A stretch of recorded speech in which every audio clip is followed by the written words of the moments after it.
BNP যদি মনে করে জামাত রাজাকার এই দল বাংলাদেশে রাজনীতি করতে পারবে না, তাহলে আপনারা রাজনীতি করতে পারবে না, এটাই বাস্তবতা।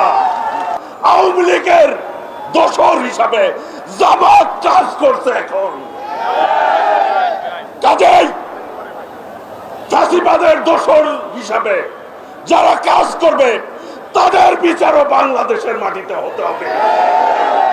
বাংলাদেশের মানুষ রক্ত দিয়েছেন, বিএনপি একমাত্র দল বলতে পারে যে বিএনপির 400 থেকে 500 নেতা কর্মী খুন হয়েছে এই আন্দোলনে, অসংখ্য নেতা গুম হয়েছে, আমাদের প্রধান অতিথি গুম হয়েছিল, আল্লাহ রাব্বুল আলামিন তাকে বাঁচিয়ে রেখেছে।